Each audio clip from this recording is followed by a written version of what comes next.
राधे राधे दोस्तों, कानावास चैनल में आप सभी लोगों का स्वागत है। आज हम आप लोगों को सुनाएंगे सत्यनारायण भगवान की व्रत कथा। तो ध्यान से सुनिए और चलिए समय खराब ना करते वीडियो के आगे की तरफ बढ़ते हैं। तो दोस्तों, श्री सत्यनारायण व्रत कथा का पहला अध्याय। एक समय नैमिषारण्य तीर्थ में सोनकादि 88,000 श्री ऋषियों ने श्री सूत जी से पूछा, हे प्रभु, इस कलयुग में वेद विद्या रहित मनुष्य को प्रभु भक्ति किस प्रकार मिलेगी तथा उनका उद्धार कैसे होगा। इसलिए हे मुनि, कोई ऐसा तप कहिए जिससे थोड़े समय में पुण्य प्राप्त होवे तथा मनवांछित फल मिले। वे कथा सुनने की हमारी इच्छा है। स्वस्थ गया था श्री सूत जी बोले, हे वैष्णव में पूज्य, आप सबने प्राणियों ने बहुत हित की बात पूछी है। अब मैं उस श्रेष्ठ व्रत को आप लोगों से कहूंगा जिस व्रत को नारद जी ने लक्ष्मी नारायण से पूछा था और लक्ष्मीपति ने मुनि श्रेष्ठ नारद से कहा था। सो ध्यान से सुनो। एक समय योगी राज नारद जी दूसरों के हित की इच्छा से अनेक लोकों में घूमते हुए मृत्यु लोक में आ पहुंचे। यहाँ अनेक योनियों में जन्मे हुए प्राय सभी मनुष्यों को अपने कर्मों द्वारा अनेक दुखों से पीड़ित देखकर सोचा, किस यत्न के करने से निश्चय ही प्राणियों के दुख का नाश हो सकेगा। नारायण को देखकर, जिनके हाथों में शंख चक्र गदा पद थे और तथा वरमाला पहने हुए थे, स्तुति करने लगे, हे भगवान, आप अत्यंत शक्ति से संपन्न हैं। मन तथा वाणी भी आपको नहीं पा सकती। आपका आदि मध्य अंत नहीं है। निर्गुण स्वरूप सृष्टि के आदिभूत व भक्तों के दुखों को नष्ट करने वाले हो, आपको नमस्कार है। नारद जी से इस प्रकार की स्तुति करना सुनकर विष्णु भगवान बोले, हे मुनि श्रेष्ठ, आपके मन में क्या है? आपका किस काम के लिए आगमन हुआ है? निसंकोच कहो। तब नारद मुनि बोले, मृत्यु लोक में सब मनुष्यों को जो अनेक अनेक योनियों में पैदा हुए हैं, अपने अपने कर्मों के द्वारा अनेक प्रकार के दुखों से दुखी हो रहे हैं। नाथ, मुझ पर दया रखते हुए तो बतलाइए कि उन मनुष्यों के सब दुख थोड़े से प्रयत्न में कैसे दूर हो सकते हैं। श्री भगवान जी बोले, हे नारद, मनुष्यों की भलाई के लिए तुमने बहुत अच्छी बात पूछी है। जिस काम के करने से मनुष्य मोह से छूट जाता वह मैं कहता हूँ, सुनो। बहुत पुण्य देने वाला स्व तथा मृत्यु लोक दोनों में दुर्लभ एक उत्तम व्रत है। आज मैं प्रेम वश होकर तुमसे कहता हूँ, सत्यनारायण का यह व्रत अच्छी तरह विधि पूर्वक करके मनुष्य आयु पर्यंत यहाँ सुख भोग कर मरने पर मोक्ष को प्राप्त होता है। श्री भगवान के वचन सुनकर नारद जी मुनि बोले कि उस व्रत का फल क्या है, क्या विधान है और किसने यह व्रत किया है और किस दिन यह व्रत करना चाहिए, विस्तार से कहिए। भगवान बोले, दुख शोक आदि को दूर करने वाला, धन धान्य को बढ़ाने वाला, सौभाग्य तथा संतान को देने वाला यह व्रत सब स्थानों पर विजयी करने वाला है। भक्ति संतान को देने वाला यह व्रत सब स्थानों पर विजयी करने वाला है। भक्ति और श्रद्धा के साथ किसी भी दिन मनुष्य श्री सत्यनारायण की प्रातः काल के समय ब्राह्मण और बंधुओं के साथ धर्मपरायण होकर पूजा करे। भक्ति भाव से के नेवद, केले का फल, घी, दूध, गेहूं का चून सवाया लेवे, गेहूं के आवा में साठी का चून लेवे, शक्कर तथा गुड़ लेवे और सब भक्षण योग्य पदार्थ जमा करा के भगवान को अर्पण कर देवे तथा बंधुओं सहित ब्राह्मणों को भोजन करावे। पश्चात स्वयं भोजन करे। नृत्य गीत आदि का आचरण कर सत्यनारायण भगवान का स्मरण करते हुए समय व्यतीत करे। इस तरह व्रत करने पर मनुष्य को इच्छा निश्चय ही पूरी होती है। विशेषकर कली काल में भूमि पर यही मोक्ष का सरल उपाय है। दूसरा अध्याय। सूत जी बोले, हे ऋषियों, जिसने पहले समय में इस व्रत को किया है उसका इतिहास मैं कहता हूँ, ध्यान से सुनो। सुंदर काशी पुरी नगरी में एक अत्यंत निर्धन ब्राह्मण रहता था। वह भूख और प्यास से बेचैन था, नित्य पृथ्वी पर घूमता था। ब्राह्मणों से प्रेम करने वाले भगवान ने दुखी होकर देखकर बूढ़े ब्राह्मण का रूप धर उसके पास आकर आदर से पूछा, हे विप्र, नित्य दुखी हुआ पृथ्वी पर क्यों घूमता है? ये श्रेष्ठ ब्राह्मण, यह सब मुझसे कहो, मैं सुनना चाहता हूँ। ब्राह्मण बोला, मैं निर्धन ब्राह्मण हूँ, भिक्षा के लिए पृथ्वी पर फिरता हूँ। हे भगवान, यदि आप इसका उपाय जानते तो कृपा करके कहो। वृद्ध ब्राह्मण बोला कि सत्यनारायण भगवान मनवांछित फल देने वाले हैं, इसलिए हे ब्राह्मण, तो उनका पूजन कर जिसके करने से मनुष्य सब दुखों से छूट जाता है। ब्राह्मण का व्रत का सारा विधान बतलाकर बूढ़े ब्राह्मण का रूप धारण करने वाले वृद्ध सत्यनारायण भगवान अंतर्धान हो गए। जिस व्रत को वृद्ध ब्राह्मण ने बतलाया था मैं उसको करूंगा, यह निश्चय करने पर उसे रात में नींद भी नहीं आई। वह सवेरे उठ सत्यनारायण भगवान के व्रत का निश्चय कर भिक्षा के लिए चला। उसको भिक्षा में बहुत धन मिला, जिससे बंधु बांधवों के साथ उसने सत्यनारायण भगवान का व्रत किया। इसके करने से वह ब्राह्मण सब दुखों से छूटकर अनेक प्रकार के संपत्तियों से युक्त हुआ। उस समय से वह ब्राह्मण हर मास व्रत करने लगा। इस तरह सत्यनारायण भगवान के व्रत को जो करेगा वह मनुष्य सब दुखों से छूट जाएगा। इस तरह नारद जी ने नारायण का कहा हुआ यह व्रत मैंने तुमसे कहा। हे विप्रो, मैं अब और क्या कहूँ? ऋषि बोले, हे मुनीश्वर, संसार में इस ब्राह्मण से सुनकर किस किसने इस व्रत को किया है, हम ये सब सुनना चाहते हैं। इसके लिए हमारे मन में श्रद्धा है। सूत जी बोले, हे मुनियों, जिसने इस व्रत को किया है वह सब सुनो। एक समय एक ब्राह्मण धन और ऐश्वर्य के अनुसार बंधु बांधवों के साथ व्रत करने को तैयार हुआ। उसी समय एक लकड़ी बेचने वाला बूढ़ा आदमी आया और बाहर लकड़ियों को रखकर ब्राह्मण के मकान में गया। प्यास से दुखी लकड़हारा उनको व्रत करते हुए देखा और ब्राह्मण को नमस्कार करके कहने लगा कि आप ये क्या कर रहे हो, इसके करने से क्या फल मिलता है, कृपा करके मुझसे कहो। ब्राह्मण ने कहा, सब मनोकामनाओं को पूर्ण करने वाले सत्यनारायण भगवान का व्रत है, इसकी ही कृपा से मेरे यहाँ धन धान्य आदि की वृद्धि हुई है। ब्राह्मण से इस व्रत के बारे में जानकर लकड़हारा बहुत प्रसन्न हुआ। चन्नामत ले प्रसाद खाने के बाद अपने घर को गया। लकड़हारे ने अपने मन में इस प्रकार संकल्प किया कि आज नगर में लकड़ी बेचने से जितना जो भी धन मिलेगा उसे सत्यनारायण देव का उत्तम व्रत में करूंगा। यह मन में विचार कर वह बूढ़ा आदमी लकड़ी अपने सिर पर रखकर जिस नगर में धनवान लोग रहते थे वह ऐसे सुंदर नगर में गया। उस रोज वहां से उसने उन लकड़ियों का दाम पहले दिनों से उसे चौगुना मिला। तब वह बूढ़ा लकड़हारा दाम ले अति प्रसन्न होकर पक्के केले की पुली, शक्कर, घी, दूध, दही और गेहूं का आटा इत्यादि सत्यनारायण भगवान के व्रत को कुल सामग्रियों को लेकर अपने घर गया। फिर उसने अपने भाइयों को बुलाकर विधि के साथ भगवान का पूजन और व्रत किया। इस व्रत के प्रभाव से वह बूढ़ा लकड़हारा धन, पुत्र आदि से युक्त हुआ। संसार के समस्त सुख भोग कर बैकुंठ को चला गया। बोले सत्यनारायण भगवान की जय। तीसरा अध्याय।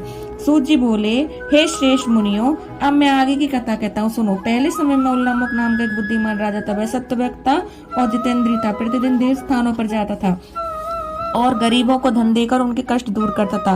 उसकी पत्नी कमल के समान मुख वाली थी, सती साध्वी थी। भद्रशिला नदी के तट पर उन दोनों ने श्री सत्यनारायण भगवान का व्रत किया। उस समय वहां एक साधु वैश्य आया। उसके पास व्यापार के लिए बहुत सा धन था। वह नाव को किनारे पर ठहरा कर राजा के पास आ गया और राजा को व्रत करते हुए देखकर विनय के साथ पूछने लगा कि राजन, भक्ति उचित से आप क्या कर रहे हो? मेरी सुनने की इच्छा है, सो आप मुझे बताइए। राजा बोला, हे साधु, अपने बांधवों के साथ पुत्र आदि की प्राप्ति के लिए महाशक्तिमान सत्यनारायण भगवान का व्रत व पूजन किया जा रहा है। राजा के वचन सुनकर साधु आदर से बोला, हे राजन, मुझसे इसका सब विधान कहो। मैं भी आपके कथानुसार इस व्रत को करूंगा। मेरे भी कोई संतान नहीं है, इससे निश्चय ही होगी। राजा ने सब विधान सुन व्यापार से निर्वृत्त हो वह आनंद के साथ घर गया। साधु ने अपनी स्त्री को संतान देने वाली इस व्रत का समाचार सुनाया। कहा कि जब मेरी संतान होगी तब मैं इस व्रत को करूंगा। साधु ने ऐसे वचन अपनी स्त्री लीलावती से कहे। एक दिन उसकी स्त्री लीलावती पति के साथ आनंदित हो संसारिक धर्म में प्रवृत्त होकर सत्यनारायण भगवान की कृपा से गर्भवती हो गई। 10वें महीने में उसको एक सुंदर कन्या का जन्म हुआ। दिनों दिनों वह कन्या इस तरह शुक्ल पक्ष के चंद्रमा की भांति बढ़ने लगी। कन्या का नाम लीलावती रखा गया। तब कलावती ने अपने मीठे शब्दों में कहा कि आप ने जो संकल्प किया था भगवान का व्रत करूंगा, सो आप उसको करिए। साधु बोला, हे प्रिय, इसके विवाह पर करूंगा। इस प्रकार अपनी पत्नी को आश्वासन देवे नगर को गया। कलावती पितृगृह से वृद्धि को प्राप्त हो गई। साधु ने जब नगर में सखियों के साथ अपनी पुत्री को देखा तो तुरंत दूत बुलाकर कहा कि पुत्री के वास्ते कोई सुयोग्य वर देख कर लेके आओ। साधु की आज्ञा पाकर दूत कंचन नगर पहुंचा। वहां पर बड़ी खोज पर देखभाल कर लड़की के लिए एक सुयोग्य वानिक पुत्र को ले आया।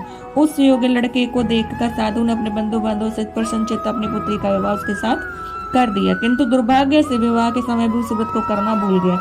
तब श्री भगवान क्रोधित होकर बोले, श्राप दिया कि तुम्हें दारुण दुख प्राप्त होगा। अपने कार्य में कुशल साधु बनिया जमाता सहित समुद्र के समीप स्थित रतनपुर नगर में गया। वहां दोनों ससुर जमाई चंद्रकेतु राजा के उस नगर में व्यापार करने लगे। एक रोज भगवान सत्यनारायण की माया से प्रेरित कोई चोर राजा का धन चुरा कर भागा जा रहा था। किंतु राजा के दूतों को आता देखकर चोर ने घबरा कर भागते हुए राजा के धन को वहीं चुपचाप रख दिया जहाँ ससुर जमाई ठहरे हुए थे। तब दूतों ने उस साधु वैश्य के पास राजा के धन को रखा देखा तो दोनों को बंदी बनाकर बांधकर ले गए। प्रसन्नता से दौड़ते हुए राजा के समीप जाकर बोले, ये दो चोर हम पकड़ कर लेके आए हैं, कृपया आज्ञा दें। तब राजा की आज्ञा से उन्हें कठोर कारावास में डाल दिया। उनको सब धन छीन लिया। सत्यनारायण भगवान के श्राप द्वारा उनकी पत्नी को भी घर पर बहुत दुखी हुई। घर पर जो धन रखा था चोर चुरा कर ले गए। शारीरिक व मानसिक पीड़ा व भूख प्यास से अति दुखित होकर अन्न की चिंता में कलावती एक ब्राह्मण के घर गई। माँ उसे सत्यनारायण भगवान का व्रत देखा और कथा सुनी। प्रसाद ग्रहण कर रात को घर आई। माता ने कलावती से कहा, हे पुत्री, अब तक कहाँ रही वे? तेरे मन में क्या है? कलावती बोली, हे माता, एक ब्राह्मण के घर से सत्यनारायण भगवान का व्रत देखा।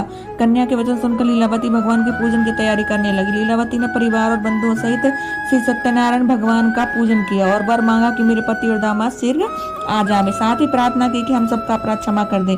सत्यनारायण भगवान इस बात से संतुष्ट हो गए। राजा चंद्रकेतु के स्वप्न में दर्शन देकर कहा, हे राजन, दोनों वैश्यों को प्रातः ही छोड़ दो और उनका जो धन तुमने लिया है उसे वापस कर दो, नहीं तो तेरा धन, राज्य, पुत्र आदि सब नष्ट कर दूंगा। राजा से ऐसे वचन कहकर भगवान अंतर्धान हो गए। प्रातः काल राजा चंद्रकेतु ने सभा में अपना स्वप्न सुनाया। फिर दोनों वानिक पुत्रों को कैद में मुक्त महानुभाव भाविवश से ऐसा कठिन दुख प्राप्त हुआ है, अब तुम्हें कोई भय नहीं है। ऐसा कहकर राजा ने उनको नई नई वस्त्र आभूषण पहनाए तथा उनका जितना धन लिया था उसको दुगना धन देकर आदर सहित विदा कर दिया। दोनों वैश्य अपने घर को चल दिए। बोलिए सत्यनारायण भगवान की जय। चौथा अध्याय। सूत जी बोले, वैश्य ने मंगलाचार्य करके यात्रा आरंभ की और अपने नगर को चला। उनको थोड़ी दूर निकलने पर दंडी वेशधारी सत्यनारायण भगवान ने उनसे पूछा, हे साधु, तेरी नाम में क्या है? मानी मानी हंसता हुआ बोला, ये दंडी, आप क्यों पूछते हो? क्या धन लेने की इच्छा है? मेरी नाव तो बेल पत्ते से भरी हुई है। वैश्य का कठोर वचन सुनकर भगवान ने कहा, तुम्हारा वचन सत्य हो। दंडी ऐसा कहकर वहां से दूर चले गए। कुछ दूर जाकर समुद्र के किनारे बैठ गए। दंडी के जाने पर वैश्य ने नित्य क्रिया करके बाद नाव को ऊंची उठाता देखकर चंपा किया। नाव में बेल पत्ते आदि देखकर मूर्छित होकर जमीन पर गिर पड़ा। फिर मूर्छा खुलने पर शोक प्रकट करके करने लगा। तब उसका दामाद बोला कि आप शोक न करें, ये सब दंडी का श्राप है, अतः उनकी शरण में चलना चाहिए, तभी हमारी मनोकामना पूरी होगी। दामाद के वचन सुनकर साधु बानिक दंडी के पास आ पहुंचा। अत्यंत भक्तिभाव से नमस्कार करके बोला, भगवान, आपकी माया से मोहित ब्रह्मा आदि आपके रूप को नहीं जानते तो मैं अज्ञानी कैसे जान सकता हूँ। आप प्रसन्न हुई, सामर्थ्य के अनुसार आपकी पूजा करूंगा, मेरी रक्षा करो, पहले के समान नौका में धन भर दो।